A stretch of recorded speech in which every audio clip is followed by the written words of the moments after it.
mailap yung ating manok. Guys, yan. Lakas ng katawan. Hindi sanay kasing hawakan eh. So, first time ko itong hawakan, no? Yeah. Wala nung binili ko.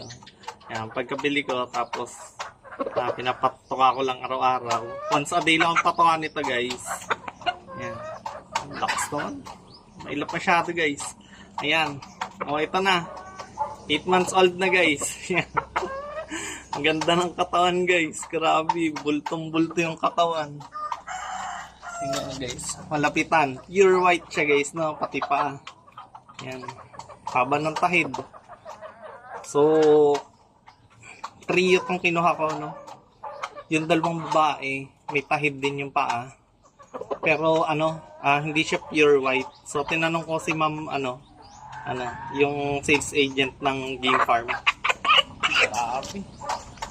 Tinanong ko yung sales agent ng game farm na kinuha ko nito sa Tanay Rizal. Siniba lang daw talaga ang kulay ng mga babae. No? May bahid ng itim.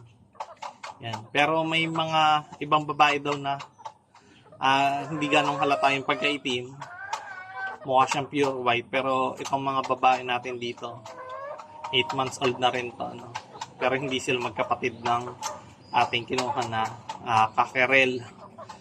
So pulit pa lang itong mga to. Hindi ko pa pwedeng i-breed. No? Although nangingitlog na, hindi pa ako nagpapasisiw na. Yan.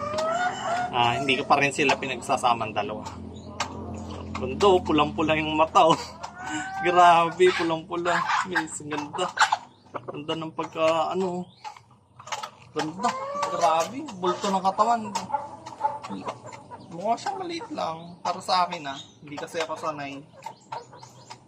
Kasi ang lagi kong hinawakan dito, mga Jersey Giant. So yan, ito. Ang ating purong puti. Ganda ng katawan, grabe. Yan. Papakita ko naman sa inyo yung Jersey Giant natin.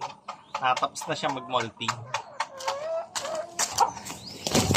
Ito na yung Jersey Giant ko. Mukha siya maliit. Maliit niya. Once a day lang kasi yung pakain nila. Payat. Katatapos lang nito mag-molt. Hindi sanay. Liit, payat. Hindi sanay. Malaki yung kahan niya pero ang payat niya. Katatapos lang niya mag-molt, no? Paliguan ko nga ito bukas. Baka kasi may mga hanip na eh.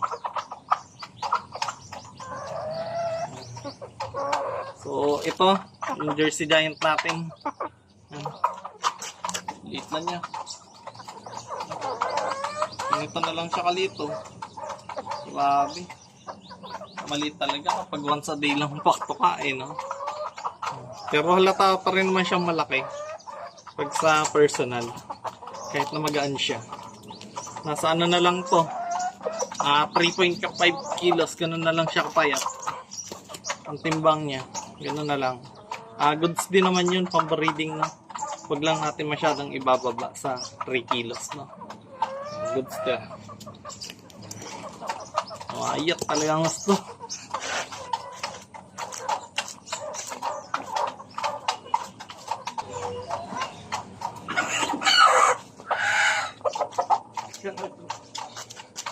Ayan. So ito naman yung ating Brahma na hen. Ayan. Kapal ng balahibo sa paa. Ayan, ganito siya. Ganda. Ganda. Pa-release ka na din to. Haba ng balahibo sa paa. Grabe. Ganda. Di ba? Ganda. Sige.